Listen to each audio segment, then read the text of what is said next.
اللهم أنت ربي لا إله إلا أنت خلقتني وأنا عبدك وأنا على عهدك ووعدك ما استطعت أعوذ بك من شر ما صنعت أبوء لك بنعمتك علي وأبوء بذنبي فاغفر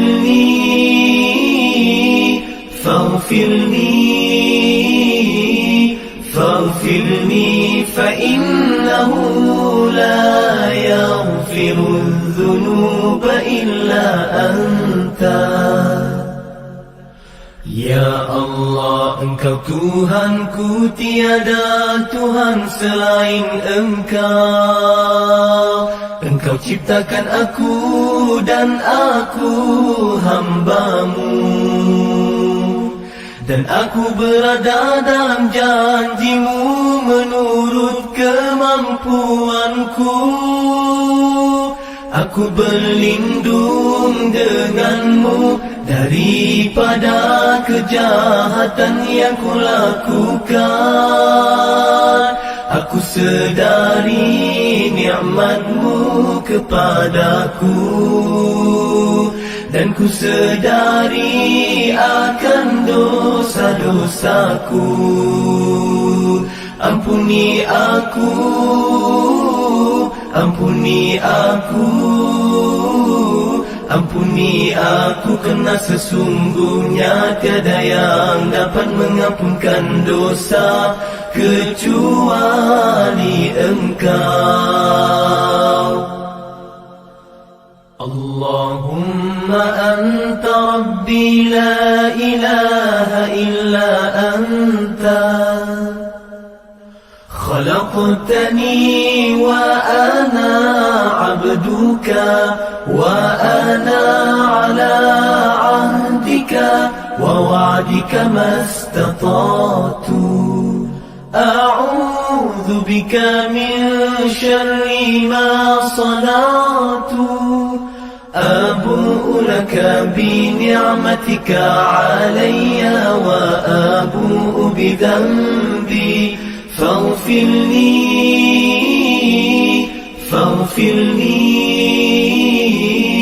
فاغفر لي فإنه لا يغفر الذنوب إلا أنت. Ya Allah, Engkau Tuhanku, tiada Tuhan selain Engkau. Engkau ciptakan aku dan aku hamba-Mu, dan aku berada dalam janji-Mu menurut kemampuanku. Aku berlindung denganmu daripada kejahatan yang kulakukan. Aku sedari nikmat-Mu kepadaku, dan ku sedari akan dosa-dosaku. Ampuni aku, ampuni aku, ampuni aku, kerana sesungguhnya tiada yang dapat mengampunkan dosa kecuali Engkau.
اللهم أنت ربي لا إله إلا أنت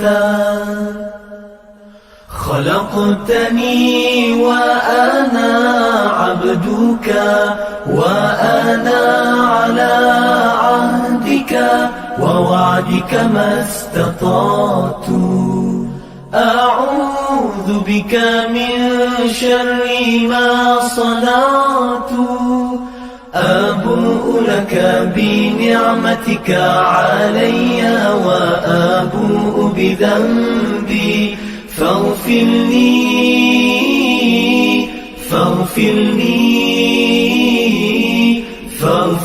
لي فإنه لا يغفر الذنوب إلا أنت. Ya Allah, Engkau Tuhanku, tiada Tuhan selain Engkau. Engkau ciptakan aku dan aku hamba-Mu, dan aku berada dalam janji-Mu menurut kemampuanku. Aku berlindung denganmu daripada kejahatan yang kulakukan. Aku sedari nikmat-Mu kepadaku, dan ku sedari akan dosa-dosaku. Ampuni aku, ampuni aku, ampuni aku, kerana sesungguhnya tiada yang dapat mengampunkan dosa kecuali Engkau. Allahumma anta rabbi la ilaha illa anta خلقتني وأنا عبدك وأنا على عهدك ووعدك ما استطعت أعوذ بك من شر ما صنعت أبوء لك بنعمتك علي وأبوء بذنبي فاغفر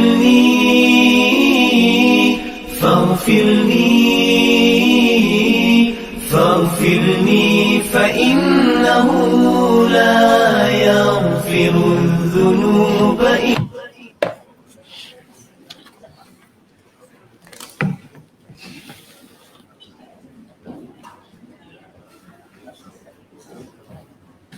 أعوذ بالله السميع العليم من الشيطان الرجيم. بسم الله الرحمن الرحيم. ولقد آتينا موسى وهارون الفرقان وضياء وذكرا للمتقين الذين يخشون ربهم بالغيب وهم من الساعة مشفقون. وهذا ذكر مبارك أنزلناه أفأنتم له منكرون. ولقد آتينا إبراهيم رشده من قبل وكنا به عالمين. إذ قال لأبيه وقومه ما هذه التماثيل التي أنتم لها عاكفون. قالوا وجدنا آباءنا لها عابدين. قال لقد كنتم أنتم وآباؤكم في ضلال مبين. قالوا أجئتنا بالحق أم أنت من اللاعبين. قال بل ربكم رب السماوات والأرض الذي فطرهن وأنا على ذلكم من الشاهدين. وتالله لأكيدن أصنامكم بعد أن تولوا مدبرين. فجعلهم جذاذا إلا كبيرا لهم لعلهم إليه يرجعون. صدق Allahul Azim. Dan demi sesungguhnya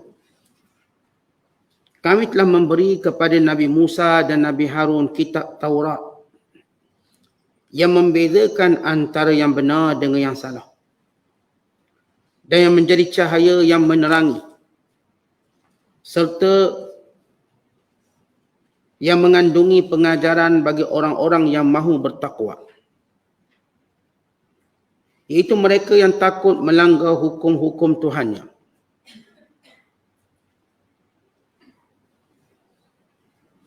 Semasa mereka tidak dilihat orang, dan mereka pula gerung cemas akan peristiwa-peristiwa yang mengerikan pada hari kiamat. Dan Al-Quran ini juga mengajarkan yang berkat. Dan Al-Quran ini juga pengajaran yang berkat, yang kami turunkan kepada Nabi Muhammad dengan keadaan yang demikian, maka patutkah kamu mengingkarinya? Dan demi sesungguhnya, kami telah memberi kepada Nabi Ibrahim sebelum itu jalan betulnya kepada Tauhid.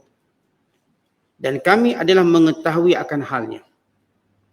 Ketika ia berkata kepada bapanya dan kaumnya, apakah hakikat patung-patung ini yang kamu bersungguh-sungguh memujanya? Mereka menjawab, kami dapati datuk nenek kami selalu menyembahnya. Ia berkata, sesungguhnya kamu dan datuk nenek kamu adalah dalam kesesatan yang nyata. Mereka bertanya, adakah engkau membawa kepada kami sesuatu yang benar sebagai seorang rasul? Atau engkau dari orang-orang yang bermain-main sahaja? Ia menjawab, bukan bermain-main. Bahkan untuk menegaskan bahawa Tuhan kamu ialah Tuhan yang mentadbir langit dan bumi. Dialah yang menciptakannya. Dan aku adalah dari orang-orang yang boleh memberi keterangan mengesahkan yang demikian itu. Dan demi Allah, aku akan jalankan rancangan terhadap berhala-berhala kamu sesudah kamu pergi meninggalkan rumah berhala ini. Lalu ia memecahkan semuanya berketul-ketul, kecuali sebuah berhala mereka yang besar. Dibiarkannya supaya mereka kembali kepadanya.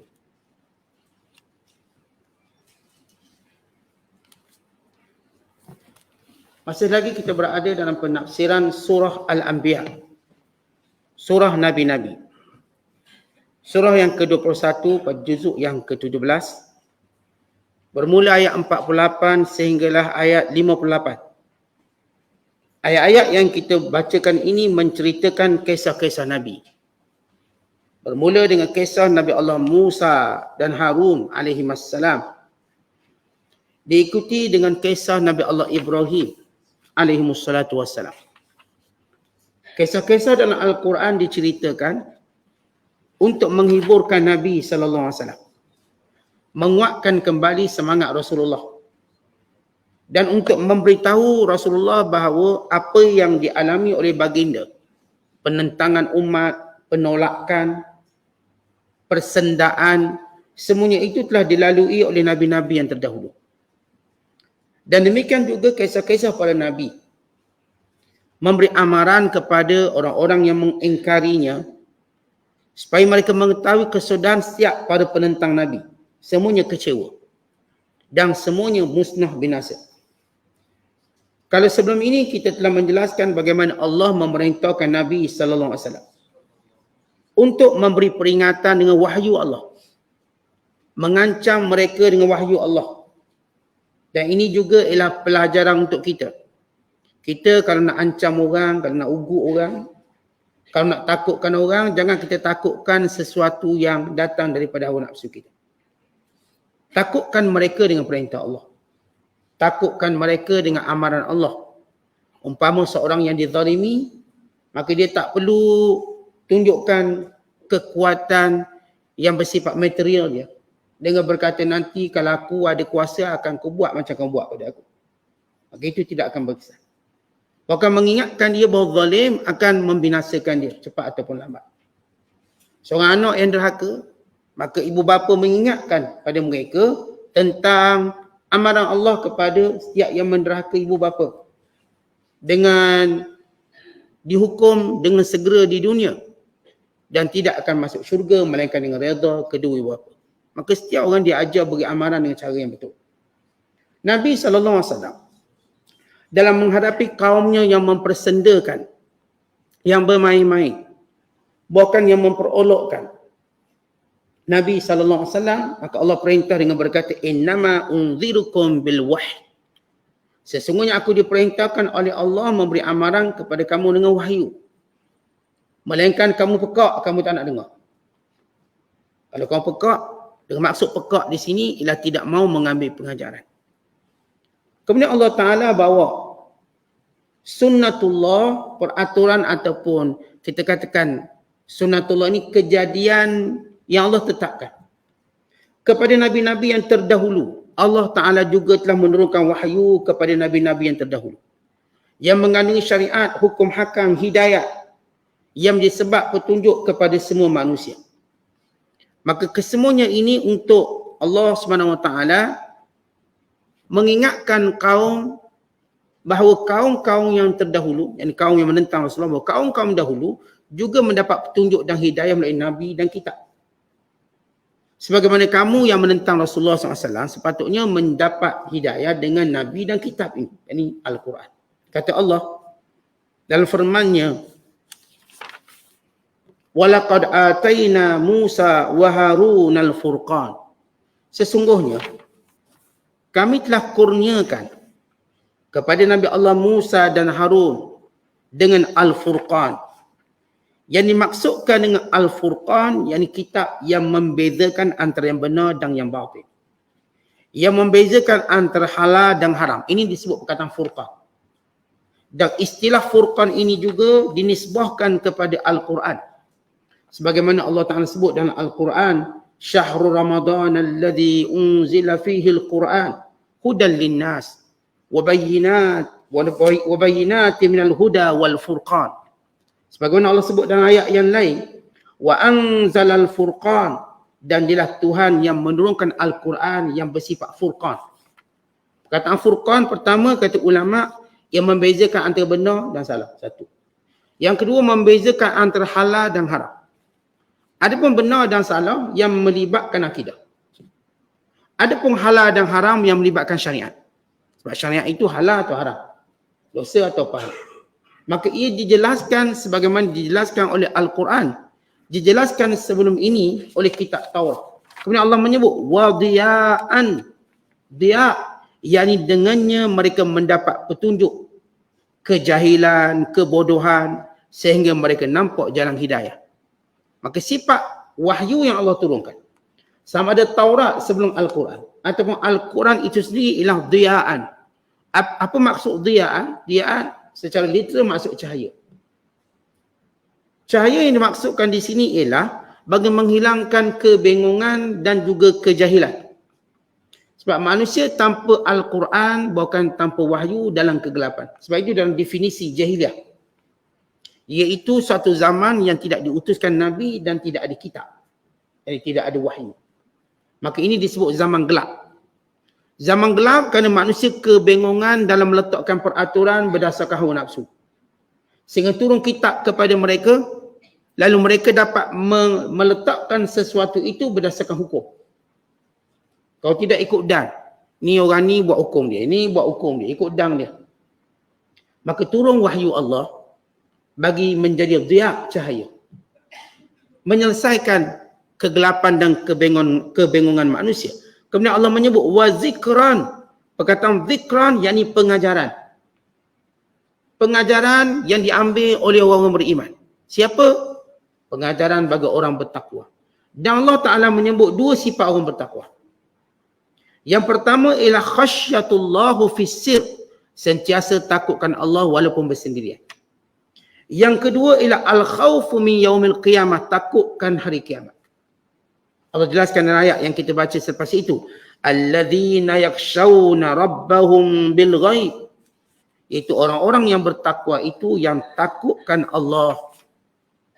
Yang takutkan Allah dalam keadaan mereka bersendirian. Artinya takut sebenar bukan depan orang. Takut sebenar bila mana kita bersendirian. Bila mana kita seorang diri, Maka takut kita pada Allah membuktikan keikhlasan kita dalam beragama.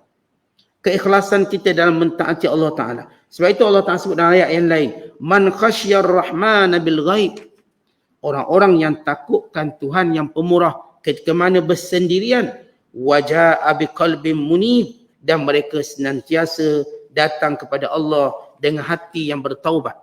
Dalam ayat yang lain Allah berfirman. Innal ladhina yakshawna rabbahum bil ghaib. Lahum maghfiratun wa ajrun kabir. Orang-orang yang takutkan Allah dengan keadaan bersendirian, walau tidak dilihat oleh orang lain, mereka inilah bagi mereka keampunan dan pahala yang besar. Seperti ibadat yang dibuat dengan takwa, pahalanya lebih besar. Dan takwa sebenar dinilai bila seorang itu bersendirian. Kalau depan orang dia ada satu tohmahan, barangkali bimbang orang ni, takut orang ni, orang tu kata, orang tu cakap. Sebab itu takwa sebenar bila seorang bersendirian. Dan Nabi SAW menyebut, contoh orang bertakwa. Dalam hadis 7 golongan yang dibayangi, dipayungi hari akhirat kelak. Antaranya lelaki yang bersendirian lalu digoda oleh wanita.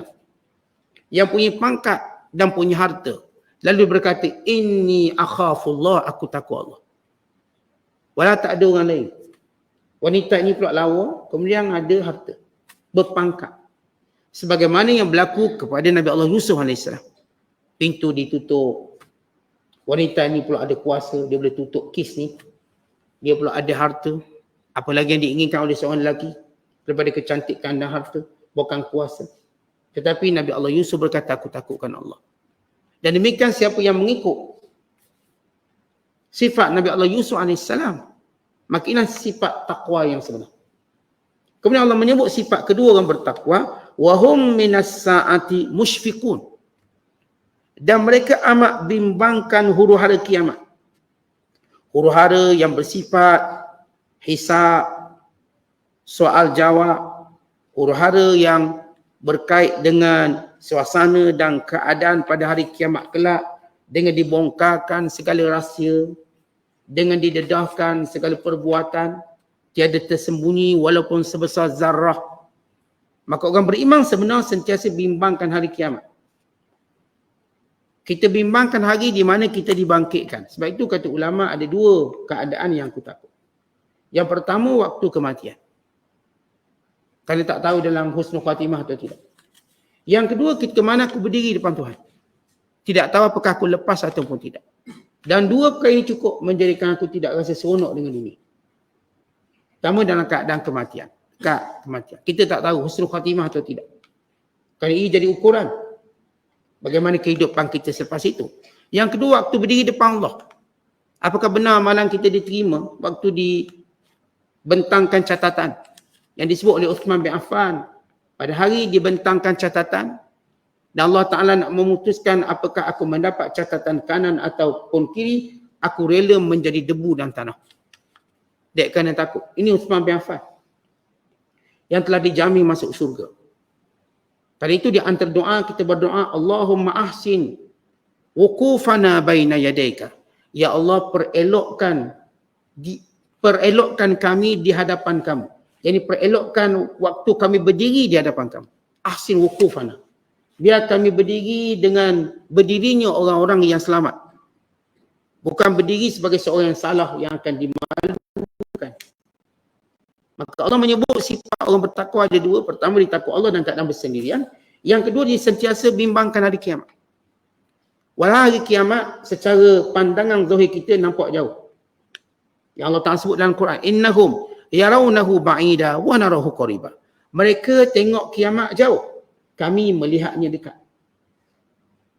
Bila makin kita lalai daripada ingat Allah, memang kita nampak kiamat tu jauh.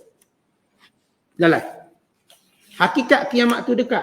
Bagaimana dekat? Dekat dari sudut penyesalan. Seorang bila mana dia menyesal, maka waktu yang panjang dia akan rasa sebentar. Orang bila dia gagal, walaupun dia diberi waktu panjang sebelum ini, dia akan rasa sekejapnya masa yang diberikan. Maka dia akan kecewa. Dia akan menjadi dalam keadaan yang amat hina. Kemudian Allah Ta'ala menyebut, lepas disebut, Allah kurniakan kepada Musa dan Harun kitab. Sebagaimana Allah kurniakan kepada Nabi Muhammad SAW Al-Quran. Dan sifatnya sama. Al-Quran ini bukanlah sihir sebagaimana dakwaan musyrikin Mekah. Bukanlah asatirul awwalin, cerita dongengan. Ia sebagaimana kitab Taurat yang diturunkan. Sebagaimana musyrikin Mekah dia respect ahli kitab dengan kitab yang mereka ada. Bukan seringkali musyrikin Mekah mendatangi ahli kitab untuk mendapat maklumat baru bagi melawan Nabi SAW. Dan mereka melihat betapa kokohnya orang-orang yang mereka datangi itu di kalangan kitab, memegang kitab. Walau patutnya mereka sebagai orang Arab yang mendapat Nabi dan bahasa Arab, patut melihat satu peluang untuk mereka berpegang dengan Al-Quran. Yang mereka nampak kebaikan dan kemuliaannya. Dengan sifat yang Allah Ta'ala sebut. Tadi Allah Ta'ala sebut bahawa penurunan wahyu itu pada Nabi-Nabi sebagaimana wahyu diturunkan pada Nabi SAW. Kemudian Allah menyebut sifat orang bertakwa. Kemudian Allah menyebut sifat kitab yang diturunkan dengan firman-Nya. وَهَذَا ذِكْرٌ مُبَارَكٌ أَنزَلْنَا. Inilah dia peringatan, yakni kitab, wahyu. Mubarak, yang banyak manfaat, faedah. Perkataan mubarak yang kita sebut berkat-berkat.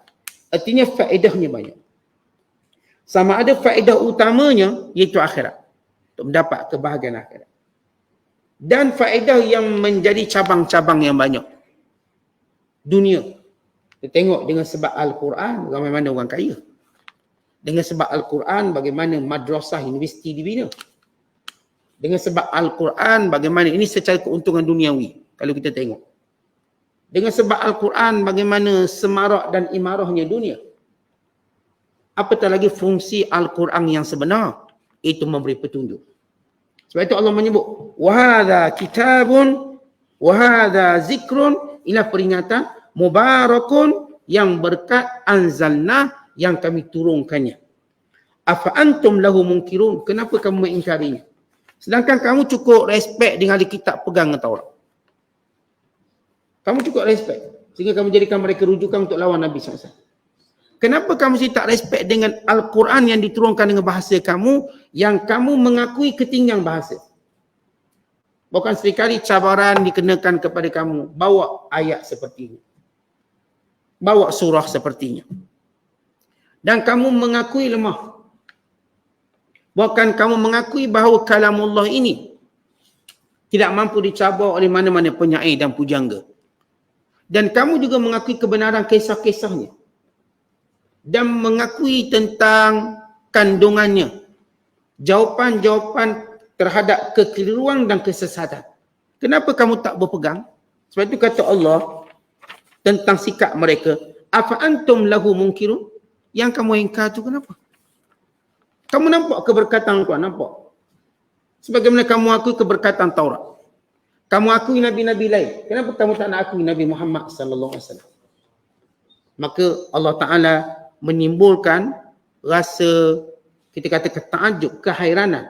Bukan Allah hairan, Allah tak hairan. Maksudnya, hairan perbuatan kamu sendiri. Kamu patut hairan dengan perbuatan kamu.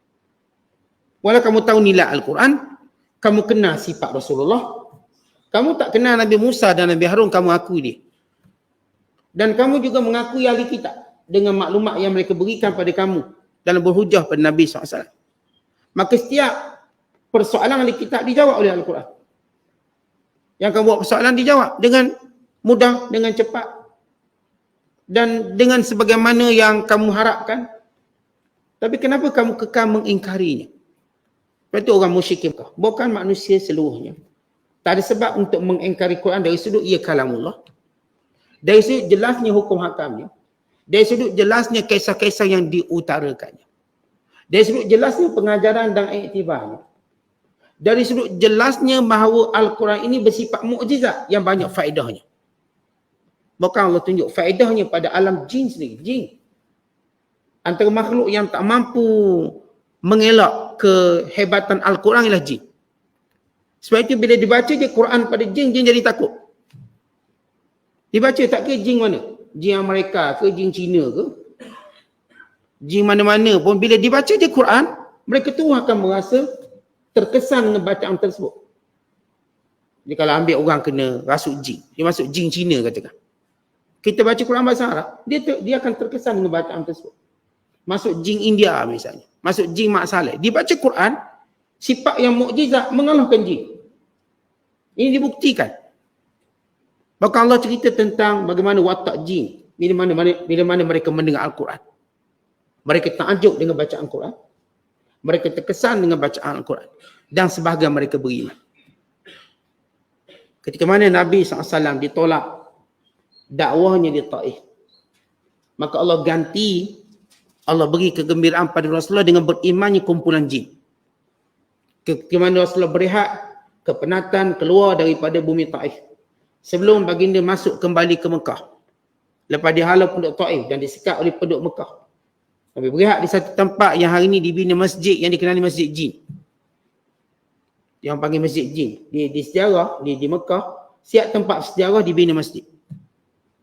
Mengambil kisah Ashabul Kahfi, bila Allah sebut dalam suratul Kahfi tentang bagi menentukan satu tempat sejarah dibina masjid. Dan itu yang dibuat oleh kerajaan Saudi hari ini. Tempat Nabi bersandar siku dan sebagainya disebut dibuat masjid, panggil Masjid Siku. Tempat Rasulullah dilontak disebut satu masjid. Tempat Rasulullah berehat disebut dibuat satu masjid. Nabi tukar baju besi dibuat satu masjid dan ditulis sejarah. Jadi bila kami dulu melawat masjid-masjid kecil, dia tak ada solat berjemaah macam, tapi dia buat masjid. Dia buat satu bentuk masjid.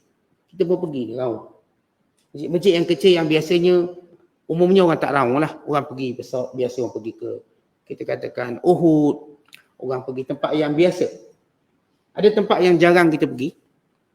Dan cara mereka kekalkan tempat sejarah Nabi SAW, dibina masjid wa imam di Mekah atau di Madinah. Dan pada kita katakan bulan sabit itu dia ada tanda. Dia bersambung atau tak bersambung. Kalau dia bersambung, dia berkait dengan sejarah Rasul. Kalau tak bersambung, tidak. Itu signal yang dipahami oleh ahli sejarah. Sebab ketika mana Arab Saudi buat pembesaran masjid dan sebagainya, mereka banyak menghapuskan kawasan sejarah, maka ahli sejarah menentang dan minta kerajaan Saudi menjaga dengan apa cara pun.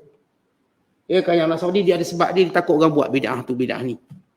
Para ulama yang menghalang juga ada sebab, kerana tempat sejarah Rasulullah kena pelihara, itu tanda kebenaran Rasulullah.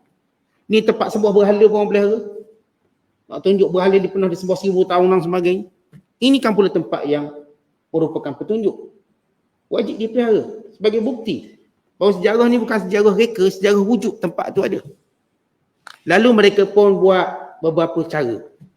Macam di Masjid Madinah, perigi Bayruha mereka tutup dengan satu marmar. Tapi kalau kita angkat kapet tu ada ditulis.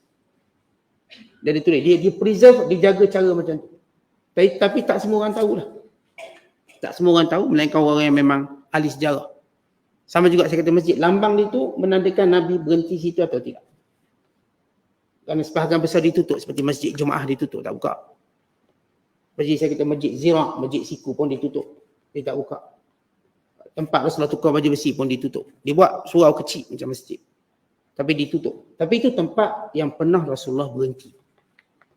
Maka di sini kita lihat bagaimana bila mereka kalangan musyrikin Mekah yang menolak Nabi SAW, tapi mereka kagum dengan ahli kitab.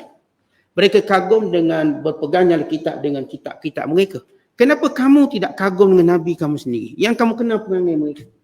Kamu tak kenal Harun dan Musa. Hanya kamu respect ahli kitab yang beriman dengan Harun dan Musa. Kamu kenal Nabi Muhammad, dia membesar dengan kamu. Tak pernah berbohong, tak pernah berdusta, tak pernah ada akhlak yang buruk. Dan kamu juga mendengar setiap hari tentang wahyu yang Nabi baca. Dalam tempoh 13 tahun mereka mendengar kebenaran secara direct. Secara direct daripada mulut Rasulullah SAW, wahyu itu turun secara fresh. Direct. Dan kamu sendiri merasa lemah untuk mendatangi sepertinya. Afa antum lahu munkirun, yang kamu engkar apa alasannya? Allah tanya persoalan tadi sebagai satu takjub pada perangai, pada penentang. Kita kadang-kadang bila kita terangkan sesuatu seumum, benda tu jelas, tiba-tiba dia tak nak dengar, kita rasa pelik. Kenapa kamu tak nak dengar juga? Kenapa? Kan dah jelas benda tu, dah terang benda tu. Melainkan kerana sifat hasad. Melainkan kerana bimbangkan hal-hal duniawi mereka terjejas. Kerana itu mereka menolak kebenaran. Baik, antara hikmah, kenapa Allah Ta'ala cerita tentang Musa dan Harun dan dikaitkan dengan Nabi Muhammad sallallahu alaihi wasallam? Apa sinonimnya? Untuk memberitahu bagaimana dakwah Nabi sallallahu alaihi wasallam ini ialah imtidad, suatu kita katakan kesinambungan kepada dakwah-dakwah Nabi yang lain, maka dia ambil Nabi yang paling terdekat, yang paling berpengaruh, iaitu Musa dan Harun. Kerana orang Yahudi ni ada pengaruh tersendiri terhadap orang musyrik Mekah. Maka dibawa dahulu kisah Harun, kisah Musa dan Harun. Dan kitab yang Allah turunkan pada mereka. Ada hubungan rapat musyrik Mekah dengan penduduk Yahudi. Sama ada hubungan dagangannya, ataupun hubungan kejiranannya, persahabatannya, semuanya berlaku. Di Mekah dan juga di Madinah. Ya, orang Mekah, walaupun dia tak macam Madinah, di mana penduduk Yahudi menetap di Madinah. Kan tidak ada penduduk Yahudi menetap di Mekah. Tetapi Mekah di antara tempat yang menjadi persinggahan penting Yahudi. Dan demikian juga musyrik Mekah singgah di tempat orang-orang Yahudi dan perjalanan mereka untuk ke Syam. Mereka singgah di Madinah. Mereka jumpa golongan ini. Mereka berurusan niaga dengan golongan ini. Dan sebagaimana saya katakan, mereka bila dah lemah lawan Nabi SAW, mereka jadikan ahli kitab sebagai sandaran dalil mereka. Maka setiap kali mereka bawa soalan daripada kitab, maka Al-Quran menjawabnya dengan jelas kepada mereka. Kemudian selepas Allah cerita kisah Musa, kisah Harun dan juga kitab dan juga sifat orang bertakwa dan menceritakan keajaiban penentangan yang dilakukan setelah jelas tersuluh kebenaran, maka Allah Ta'ala menceritakan kisah Ibrahim pula. Kisah Ibrahim AS. Bagaimana kisah Ibrahim terang-terangan menceritakan satu benda yang jelas, iaitu Ibrahim penentang tegar kepada penyembahan berhala. Yang disebut dalam bahasa Arab asnam, atau kadang-kadang disebut ausan. Apa beza asnam dengan ausan? Kalau terjemahan Melayu makna berhala belaka, patung. Tapi dalam makna sebenar bila kita sebut perkataan asnam, berhala yang dalamnya ada unsur-unsur besi, ada siming-siming yang dibuat, ada besi-besi dalam tu. Dan kalau sekali dia dibuat daripada kayu disebut ausan, wasan, wasani atau sonami. Kalau asnamun daripada perkataan sonamun, iaitu batu, daripada batu yang dalamnya tu ada besi untuk kuatkan struktur batu. Macam kita siming lah, kita letak unsur-unsur besi, logam untuk kuatkan struktur dia. Dengan ni disebut sonamun, asnam. Manakala kalau dia diukir daripada kayu-kayu disebut ausan, wasan. Kisah Ibrahim, jelas Ibrahim lawan penyembah berhala. Dia bukan sekadar lawan ayah dia yang menyembah berhala, yang meniaga berhala. Bahkan diriwayatkan bagaimana ayah Ibrahim seorang pengukir berhala yang hebat dan menyuruh Ibrahim jual, dan setiap kali Ibrahim jual, Ibrahim kata, siapa nak beli Tuhan yang tak boleh beri manfaat, yang tidak mendatangkan mudarat? Siapa nak beli patung ni? Dan bila dibalik, jual tak laku, dia pun selang berhala dalam air. Dia kata, isyraq, minum. Dia suruh minum. Orang semua tengok perbuatan Nabi Ibrahim. Orang tak boleh nak engkar apa. Kenapa nampak betul? Memang berhala tak berfungsi. Cuma penentangan Ibrahim waktu itu belum sampai pada pengetahuan Namrus, pemerintah. Oleh kerana ayahnya orang dihormati, maka tak adalah orang ambil tindakan, tapi orang terpaksa pasang telinga je lah. Kerana setiap kali Ibrahim jual berhala, dia akan sebut, siapa nak beli Tuhan yang tak ada faedah ni? Yang tak beri mudarat, tak beri manfaat. Kita pun kalau jual makanan, siapa nak beli makanan yang bahaya, boleh garuk, boleh sakit darah tinggi? Siapa nak beli? Tak ada orang nak beli. Cara promosi gitu.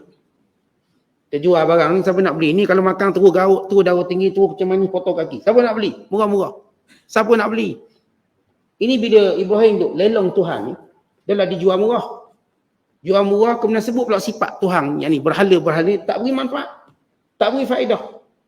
Dan waktu dia balik daripada dagangan dia, dia ambil, diselang pula dalam air. Minum, disuruh minum. Maka tak boleh buat apa-apa. Sehinggalah penentangan Ibrahim bersampai pada kemuncak, iaitu pengetahuan Namrus, yang akhirnya diberikan tindakan yang menzahirkan kebenaran. Baik, Allah bawa kisah Ibrahim. Kenapa? Pertama, orang musyrik Mekah, mereka berbangga dengan Ibrahim. Dan mereka mengetahui Ibrahim yang pertama membina Kaabah bersama dengan Nabi Ismail AS. Dan mereka juga tahu Ibrahim tidak meletakkan berhala pada Kaabah. Mereka tahu sejarah berhala bermula daripada Amru bin Luhai, bukannya daripada Nabi Allah Ibrahim dan Ismail AS. Maka Allah bawa kembali cerita moyang mereka, sebab mereka sering kali beri alasan pada Nabi Muhammad SAW, kami ikut nenek moyang kami ikut nenek moyang kami. Baik, kita mulakan nenek moyang kamu yang bina Kaabah sendiri. Kita kalau nak sebut nenek moyang yang buka kampung kita, nenek moyang kita. Ini sejarah pertama bila kita cerita nenek moyang yang buka kampung kita, buka negeri kita. Baik, yang buka Mekah ni, nenek moyang kamu ni, nama Ibrahim. Kamu tolak atau tak tolak Ibrahim sebagai nenek moyang? Yang mereka terima. Dan mereka mengakui bagaimana Kaabah dibina oleh Ibrahim. Sehingga makam Ibrahim itu kekal di situ untuk beritahu Nabi Allah Ibrahim. Makam Ibrahim itu dia bukan zaman Islam atau zaman Nabi SAW. Sejak zaman berzaman, sejak dibina. Makam itu dibiarkan di situ. Tempat berdiri Ibrahim. Untuk apa? Untuk menjadi suatu kebenaran bahawa Kaabah ini dibina oleh Ibrahim. Buktinya ni tapak kaki dia. Makam. Tempat berdiri. Disimpang sampai hari ini. Bermula Kaabah dibina sampai hari ini. Cuma bezanya pada zaman Nabi SAW, di mana makam itu hampir berdekatan dengan Kaabah.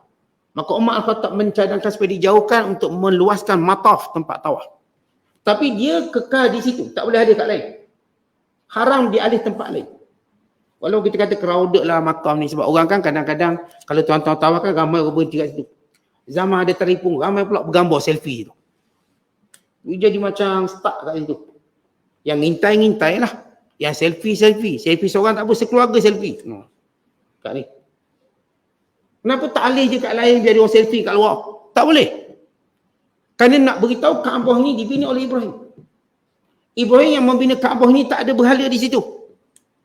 Kaabah sebagai lambang menghadap Allah Ta'ala. Bukan penyembahan berhala. Maka Allah bawa balik kisah Ibrahim. Kamu tahu kisah ini. Kata Allah, وَلَقَدْ آتَيْنَا إِبْرَاهِيمَ رُشْدَهُ. Kami telah mengurniakan kepada Ibrahim kecerdikannya. Min qabl, sebelum kami jadikan dia Rasul. Sepakat para ulama, semua Nabi dan Rasul dia bukan cerdik waktu jadi Nabi. Dia cerdik daripada awal lagi. Allah cerdikkan mereka. Sebab itu dari kecil lagi mereka tak akan sembah berhala. Daripada kecil lagi mereka tak akan buat benda mungkar. Tak akan. Allah pelihara mereka. Sehinggalah juga zaman kerasulan. Kenapa? Supaya tidak menjadi alasan manusia untuk ungkit zaman silam Nabi-Nabi. Mungkin mereka kata kamu sejak jadi Nabi jadi baik. Sebelum jadi Nabi siapa kamu? Perompak. Kamu ni yang rampas duit orang, ambil duit orang. Maka tak ada itu pada Nabi-Nabi. Semua Nabi-Nabi SAW Allah beri kecerdikan kepada mereka. Dari kecil dah cerdik, dah bijak. Dan kecerdikan yang paling utama dalam menolak perbuatan yang bersifat mungkar dan syirik. Itu cerdik paling utama.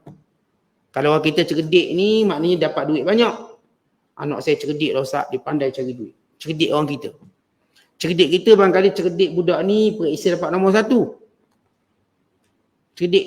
Kenapa dia tadikan nombor 1? Bukan cerdik itu. Bukan cerdik diukur, itu cerdik biasa je tu.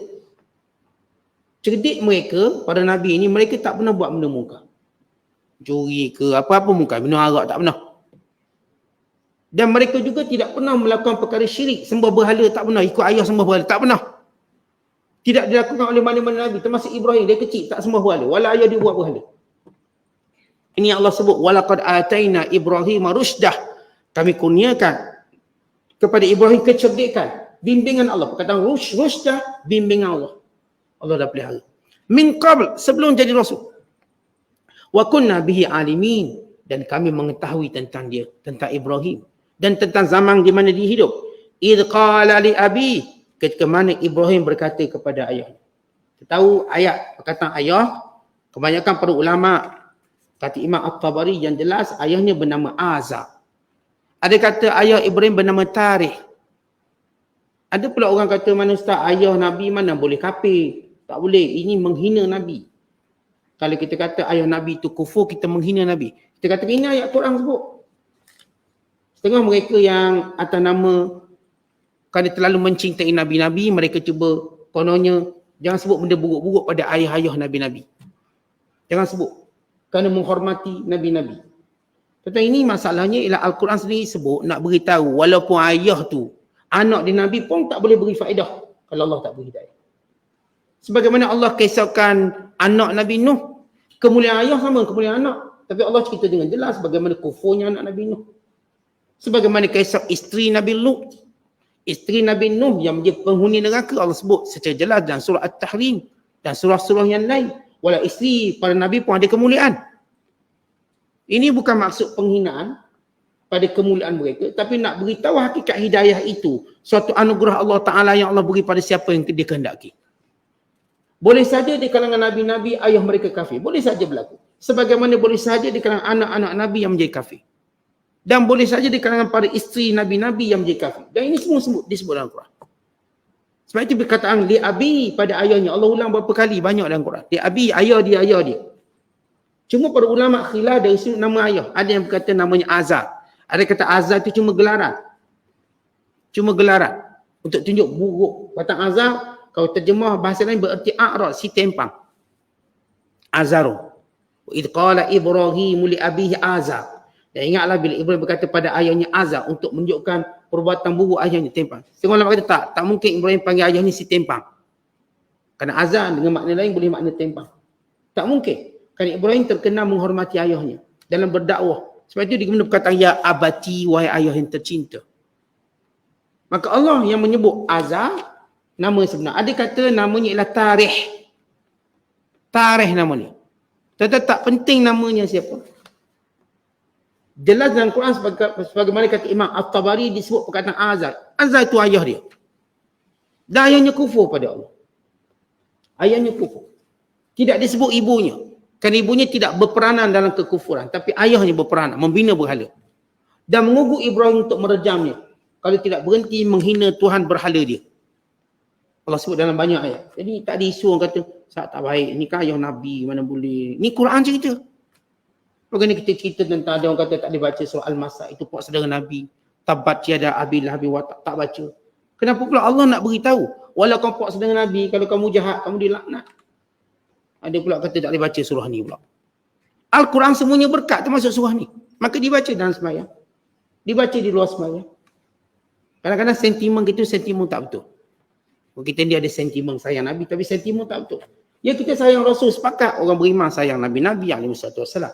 Tapi kita juga pergi pada fakta. Fakta itu. Kalau jenis puak Nabi yang lawan Nabi, ya kita sebut lawan Nabi lah. Dan surah tu jelas, surah Al-Masad. Dan namanya pun jelas, tabat yada Abi Lahab. Binasalah, celakalah Abu Lahab. Binasalah kedua tangan Abu Lahab. Puak Nabi. Disebut. Tak boleh ni puak Nabi, mana boleh kita hina. Jangan baca ayat ni. Pulak dah. Ni Al-Quran. Tapi tak baca nak buang ayat ni. Ini ayat mukjizat. Semuanya mukjizat. Tidak sempurna Quran melainkan dengan ayat ini juga. Yang dibaca dalam sembahyang, yang mesti dihafal, yang mesti diperingatkan. Semua ayat-ayat bila Allah cerita tentang keluarga Nabi terdekat yang kufur, untuk Allah beritahu betapa tingginya harga hidayah. Harga hidayah yang tinggi tuan-tuan supaya kita bersyukur kita dapat.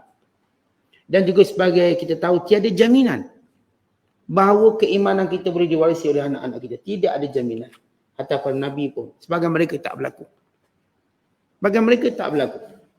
Oleh sebab itu kita melihat ayat ini untuk mengambil pengajaran. Kata Allah, idh qala li abi, ketika dia berkata pada ayahnya, wa qaumihi, dan kaum pada ayahnya, ma hadhihi tamasil, kenapa disembah berhala ini? Allati antum laha akifun, yang kamu beriktikaf di hadapannya. Yang ini bertafakur. Kerana menjadi kebiasaan orang sembah berhala, dia akan tafakur depan. Ini panggil akif. Duduk diri tegak, tunggu. Bertafakur. Qalu, kata ayah dia, kata kaumnya, wajadna aba'ana laha abidin, kami dapati atuk nenek kami pun sembah.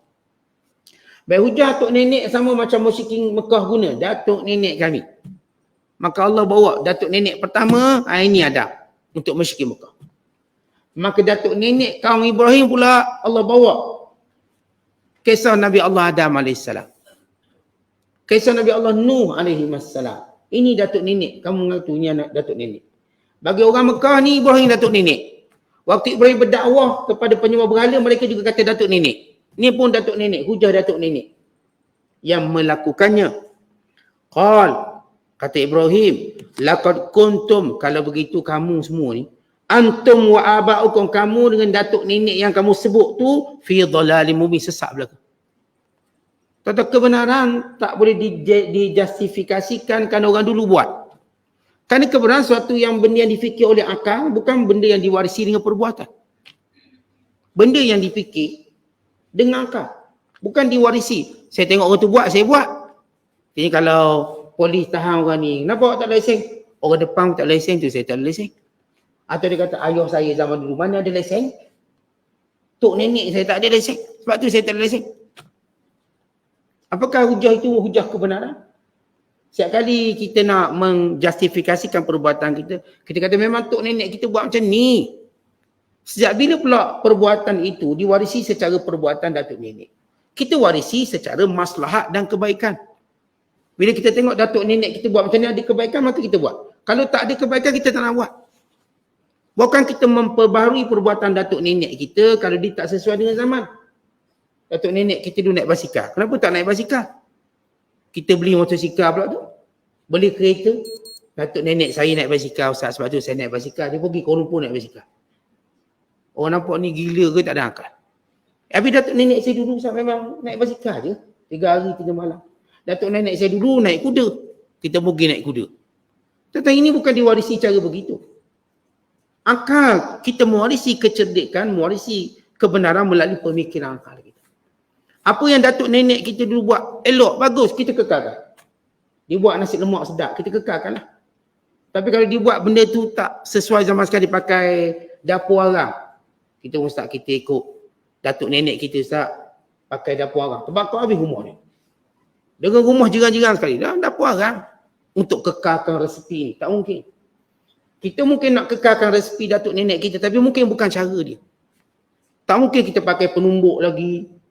Orang order sampai 1000 kotak pakai lesung ni. Putus tangan kita. Orang dah pakai mesin. Tak boleh ustaz. Datuk nenek kita pakai lesung. Baru rasa dia sama. Tetapi tak benar pun datuk nenek kita ajar macam gitu. Kita boleh kekalkan rasa dengan cara kita berfikir. Fungsi lesung macam hari ni macam mana? Pakai mesin yang sesuai. Okey, nampak. Kita boleh buat karipat. Boleh dia boleh keluarkan karipat sampai 30,000 karipat. 40,000. Jadi kalau ikut cara datuk nenek dia main ke tangan macam tu, paputuh tangan dia. Bolehlah 300 hari. Tak kaya dia. Tapi pakai mesin keluar 30,000, 40,000. Nasi lemak pun orang pakai mesin sekarang. Roti canai pun pakai mesin. Artinya kita tak mungkin warisi benda tu datuk nenek. Ada logiknya yang perlu kita fikir. Maka bila Allah Ta'ala cerita lagi, jawapan mereka yang menyembah berhala. Qalu ajitana bil haq. Mereka kata, hey Ibrahim, apakah kamu bawa kebenaran untuk condemn perbuatan kami? Am anta minal la'ibin, ataupun gurau je ni. Sebab menjadi kebiasaan mereka, di sebalik mereka sembah berhala, mereka juga bergurau dengan berhala mereka. Kita orang Islam dia ajar, kita tak boleh bergurau dalam hal agama. Bergurau dalam agama boleh bawa pada kufur. Agama-agama yang batil mereka boleh bergurau dengan agama mereka. Mempersendakan agama mereka. Mereka boleh buat filem untuk persendakan agama sendiri. Kita diharamkan mempersendakan agama. Apapun perbuatan persendaan pada agama maka murtad dengan sepakat ulama. Lalu oleh kerana mereka juga biasa persendakan berhala. Hari taat lah hari mereka bergurau dengan patung-patung, mereka bergurau juga. Lalu mereka tu, wahai Ibrahim, kamu cakap betul ke ni main-main ni ya? Lalu kata Ibrahim, qala bar rabbukum, bahkan aku cakap betul. Tuhan kamu sebenar bukan berhala. Tuhan kamu sebenar ialah yang mencipta, Tuhan langit dan bumi, alladzi fatarahun, yang menciptakan ini semua, wa ana ala dzalikum minasyahidin, aku jadi saksi. Bahawa Allah yang menciptakannya. Itulah Tuhan. Maka Ibrahim bawa satu sifat Tuhan, iaitu menciptakan. Sedangkan berhala bukan sifatnya mencipta, tapi dicipta. Itu cukup untuk merobohkan pandangan syirik mereka. Sifat Allah apa? Menciptakan. Apakah berhala yang kamu sembah menciptakan? Mereka hanya diciptakan. Dan disebut pula mencipta langit dan bumi. Disebut benda itu kenapa? Untuk menunjukkan tiada orang yang dapat mengawal langit dan bumi. Siapa boleh kawal hujan? Siapa yang boleh kawal cuaca? Ada orang hari ni atas nama cerdik, mereka nak buat alat untuk mengubah cuaca. Ubah cuaca. Yang panas jadi sejuk, yang sejuk jadi bersalji. Mereka tak mau buat. Mereka nak buat time travel, mereka tak mampu buat. Tak ada apa yang mereka boleh ubah. Mereka cuba untuk tidak mati. Ada seorang perempuan yang terbaru, dia upah seorang saintis untuk membekukan jasad dia supaya dia dapat hidup 200 tahun lagi. Jadi dia bekukan. Jadi dia duk ambil filem-filem entah mengarut macam mana, Dia kata kalau orang tu dibekukan, dia boleh hidup balik. Maka dekat nak mati, dia minta saintis bekukan dia dan kosnya ialah $200,000 USD. Dia bekukan. Dan terus dipantau, nanti saintis akan datang, dia akan cairkan balik, dia hidup balik. Ni otak fikir macam tu. Nak mengubah hakikat mati. Ramai pula ikut dia, pemimpin-pemimpin yang ada duit buat begitu. Dia ingat macam ikan beku, ada peti sejuk pun nak hidupkan balik. Dia fikir macam tu. Sebab dia tengok ada sejenis ikan dekat Jepun. Mereka nak jaga kesegarannya. Ikan tadi dibekukan dalam keadaan hidup-hidup. Letak. Untuk berapa minggu mereka keluarkan balik, ikan tu main hidup. Mereka nak buat teori ni macam boleh ni. Ikan tu tak dibeku 200,000, tak 200 tahun. Beku seminggu, 2 minggu je. Lepas tu goreng. Masak. Mereka cuba untuk ubah semua benda. Mereka lupa bahawa kita tak boleh mengubah apa yang Allah tentukan. Mati kita, tua kita. Walaupun kata awak nampak saya tua, hati saya muda. Ikut suka mu lah. Orang kata hatimu muda ke apa, ni malaikat maut tunggu kamu. Walaupun kata umur cuma angka, tak ada apa-apa. Ikut suka kamu lah. Nak mengaku muda, umur tak ada apa-apa. Ni malaikat maut tunggu ni. Maka semua cubaan manusia untuk mengubah hakikat yang Allah tentukan ialah perbuatan bermain-main dengan diri mereka sendiri. Kemudian kata Allah, "Wallahi," kata Ibrahim kepada kaum dia, "Wallahi, demi Allah, la aqidanna asnamakum." Akan kurancang satu perancangan untuk menunjukkan bahawa berhala kamu ni bukan Tuhan. Ba'da an tuwallu mudbirin, selepas kamu tinggalkan berhala ni. Aku ada satu urusan dengan berhala. Faja'alahum, tapi kaumnya tak tahu Ibrahim nak buat apa. Ibrahim kata, aku akan buat sesuatu pada berhala kamu. Untuk menunjukkan dia bukan Tuhan. Lepas kamu tinggalkan dia, biar aku buat sesuatu. Faja'alahum judazan, maka Ibrahim menjadikannya berkecai-kecai. Kata ulama sejarah, jumlah berhala yang Ibrahim hancurkan ialah 70 buah. Di pusat berhala yang paling besar yang menjadi tempat kaumnya berkumpul.